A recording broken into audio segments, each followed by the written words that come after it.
Elle a l'un des traits les plus créatifs de la bande dessinée française. Pénélope Bagieux est notre invitée.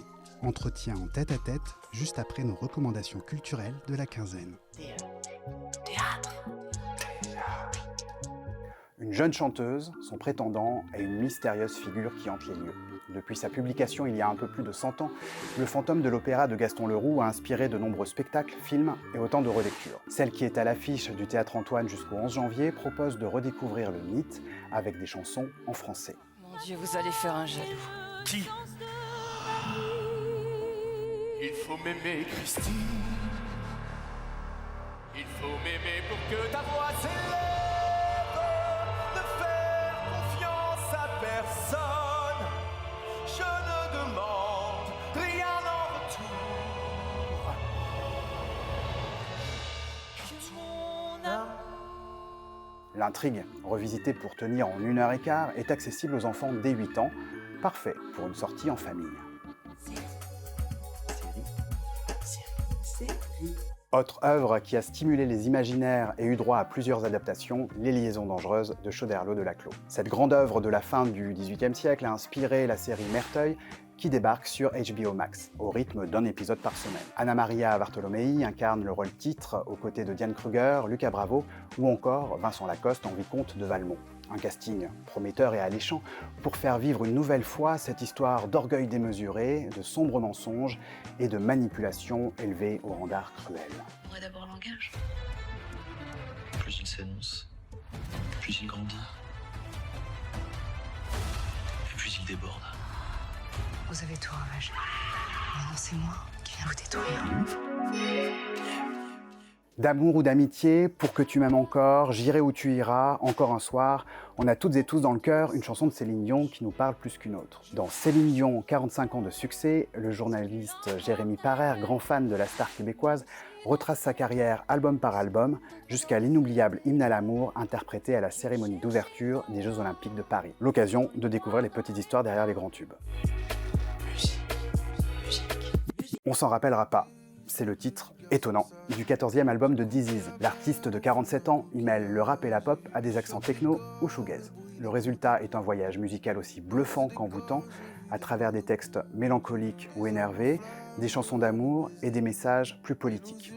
Il y a des chances que nous nous souvenions dont s'en rappellera pas. Des blessures cousues de fil d'or.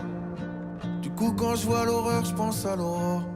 Je pense à la rosée, je vois des fleurs qui transperce ton cœur, je te souhaite le meilleur, du meilleur. Exposition. Une crème de beauté au radium, un fer à repasser à roulette, une table de ping-pong à la surface ondulée, un jeu de fléchettes géant qui a tué 6 personnes. Drôle de catalogue que celui qui attend les visiteurs au Musée des Arts et Métiers, qui consacre une exposition aux inventions ratées et autres échecs commerciaux. Son nom, Flop. Ludique, le parcours révèle de nombreuses pièces insolites, offrant autant d'anecdotes amusantes ou inquiétantes. Mais plutôt que de se moquer de ces bides retentissants, la visite rappelle que les fiascos sont parfois simplement la première étape vers une innovation brillante. C'est à voir jusqu'au 17 mai, à ne pas rater.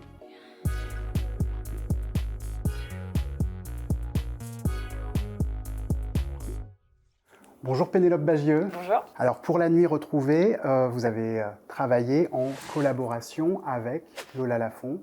Comment vous vous êtes rencontrés? Au début, on s'écrivait, on s'était lus mutuellement et on aimait beaucoup le travail l'une de l'autre, mais on s'écrivait aussi, on s'envoyait des messages. Et puis au bout d'un moment, on s'est dit, c'est dommage, il faudrait qu'on se voit au moins une fois en vrai. Et donc on avait prévu de se voir pour un café un peu rapide, qui évidemment a duré des heures, comme quand ça se passe bien. Et au terme de ce café, je lui ai dit, voilà, si un jour tu veux faire une BD, vraiment fais-la avec moi, parce que ce serait super. Et donc elle l'a fait. Et donc ça s'est concrétisé, elle a proposé plusieurs histoires, je crois, et celle qui a été retenue, c'est celle d'une jeune femme qui revient dans les Landes pour un court séjour familial. Elle retrouve sa mère qui va lui confier un secret. Pourquoi cette histoire-là précisément? Quand j'ai lu la version écrite, la petite nouvelle qu'avait écrite Lola, je me suis dit qu'il y avait tous les éléments pour faire une très bonne BD. Déjà parce qu'il y avait des personnages que je trouvais très forts, il y avait des secrets, il y avait des non-dits, il y avait des sauts dans le temps et plusieurs époques, et je savais que ce serait très, très rigolo à dessiner. Et aussi parce qu'il y avait des grandes scènes de forêt, d'océan, d'endroits magnifiques, donc je ressentais un petit Je me disais que ça allait être très agréable à dessiner, tout ça. Donc je me suis dit, c'est sûr que ça va être celle-là. Très bien. Bon, je vous propose d'ouvrir le scope avec une interview Plagioscope. Alors, le concept de l'interview Plagioscope, c'est que je vous pose des questions posées par d'autres journalistes à d'autres personnalités. Question de la tribune dimanche à Sheila. Vous vous êtes senti seule dans ce métier? J'ai rencontré le collectif des créatrices de bande dessinée, et qui est un mouvement qui regroupe la grande majorité des femmes qui travaillent dans la bande dessinée. Et on est très nombreuses, et très actives et très solidaires. Et le fait de se rendre compte déjà qu'on était nombreuses alors qu'on nous répète toujours qu'on est une minorité, ça m'a donné énormément de courage et de force pour la suite. Et je trouve qu'aujourd'hui on est très fédérés. Quand on voit par exemple ce qui se passe autour du festival, nous on discute énormément entre nous, on prend des décisions collectives, on écoute vraiment les avis de chacune. Donc non, je ne me suis pas du tout sentie seule dans ce métier. Et une question, ou plutôt une affirmation de Marie-Claire à Karine Viard. Woke, pour vous, ce n'est pas un gros mot? Alors non, bien sûr que ce n'est pas un gros mot. Ce qui est marrant, c'est que woke, je l'ai découvert en lisant un livre excellent que je recommande, qui s'appelle Vivre libre d'Amandine Gay, qui est vraiment un livre que je recommande à tout le monde, vraiment, dans lequel elle revient sur l'origine de woke. Et je me souviens plus du nom de ce musicien, qui est un chanteur, il y a très longtemps, au début du XXe siècle, qui a fait une chanson dans laquelle il mettait en garde, après qu'il y ait eu des crimes racistes dans une ville des États-Unis, qui disait que si vous allez dans cette ville, stay woke, restez éveillé, dans le sens restez vigilant, parce que ça peut redémarrer, face à la violence et à l'oppression, il faut rester vigilant. Et en fait, quand on se rend compte que c'est ça l'origine d'être woke, c'est-à-dire rester vigilant face à l'oppression et aux inégalités, je comprends pas que tout le monde ne le soit pas, en fait. Ce qui est fou, c'est qu'on ait réussi à en faire un mot qu'on agite comme un épouvantail qui menace, d'ailleurs, on ne sait pas vraiment qui, mais moi, je suis très fière d'être vigilante. Je pense qu'on devrait tous l'être. Question de TV Magazine à Apolline de Malherbe. Les politiques français sont-ils aujourd'hui tous à côté de la plaque? En tout cas, ils ont du mal à avoir l'air d'être dans le sujet, puisque j'ai l'impression qu'ils n'écoutent pas trop ce que disent les gens. J'ai l'impression qu'on vit quand même une séquence politique depuis maintenant 1 an et demi, dans laquelle il y a ce qui pouvait au début avoir eu l'air d'être un malentendu, qui s'est confirmé c'est pas du tout un malentendu, c'est juste que peu importe ce que nous on a à dire, on n'est pas du tout écouté. Et je pense que c'est très dangereux, puisque l'éloignement se fait de plus en plus, et que ça peut pas bien finir je pense, c'est mon avis, mais ça peut pas bien finir une démocratie dans laquelle les gens commencent à avoir la conviction qu'ils n'ont absolument aucun pouvoir, et que de toute façon les décisions sont prises sans eux. Je pense que par exemple, quand il y a eu la pétition contre la loi du plomb, et que 2 millions de personnes ont signé cette pétition et que ça n'a eu absolument aucune importance, ça veut tellement dire continuez à parler, en fait on s'en fiche complètement de ce que vous dites, qu'il y a forcément un moment où ça dégénère. Alors restons dans l'actualité et le monde qui nous entoure avec le prochain scope, l'interview Périscope.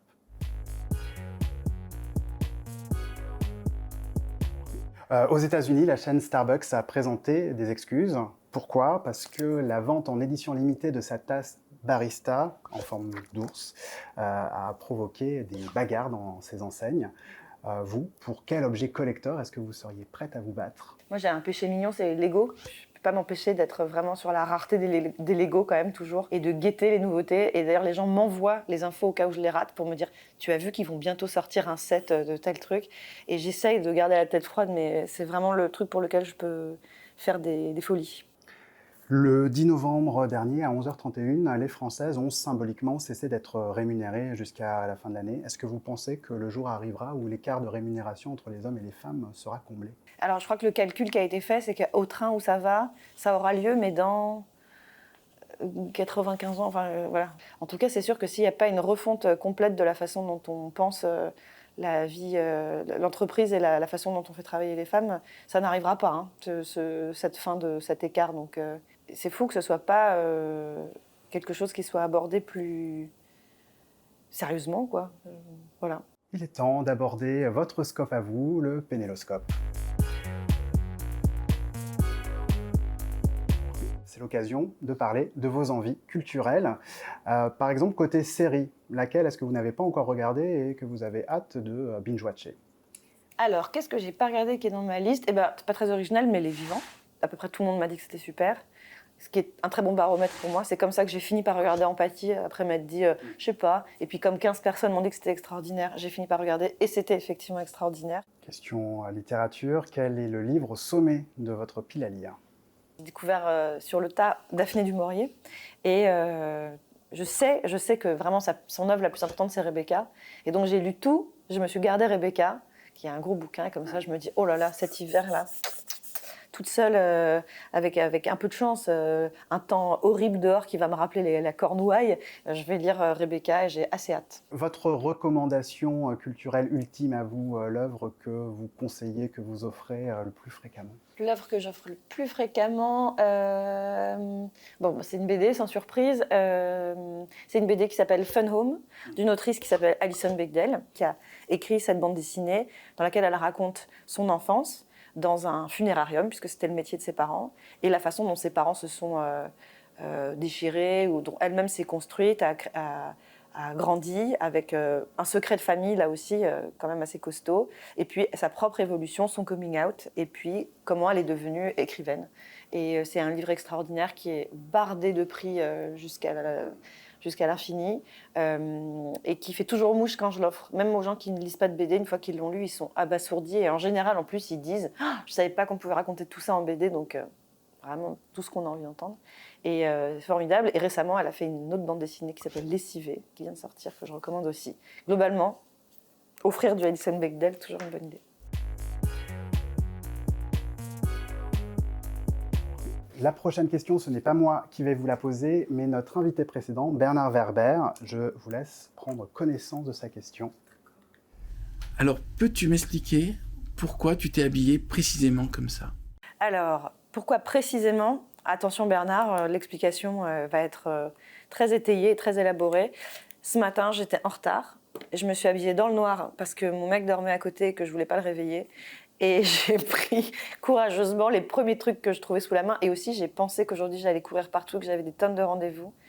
Et j'ai eu quand même un petit moment où je me suis dit « Oh, allez, je vais être filmée. Est-ce que je n'essaierai pas de m'habiller un peu bien, de mettre des talons, de mettre une robe ?» Et en fait, je me suis dit « Non. » Il y a 10 ans, peut-être que je l'aurais fait. Mais aujourd'hui, je me dis « Non, je vais cavaler dans Paris toute la journée. » Voilà. D'où ce choix de tenue extrêmement élaboré de un jean, un t-shirt et des baskets. Et vous êtes très bien comme ça. Merci. Et je vais, à votre tour, vous demander d'enregistrer une question pour l'invité suivant ou suivante. Alors bonjour, cher invité mystère de début décembre. Est-ce que tu as commencé tes courses de Noël? Pas de pression. Et est-ce que tu sais déjà sinon ce que tu vas offrir aux gens que tu aimes? Très bonne question. Pénélope Bagieux, je rappelle que La Nuit retrouvée, que vous avez conçue avec Lola Lafont, est disponible dans toutes les librairies aux éditions Gallimard Bande Dessinée. Pénélope Bagieux, merci beaucoup d'avoir passé ce moment avec nous. Merci.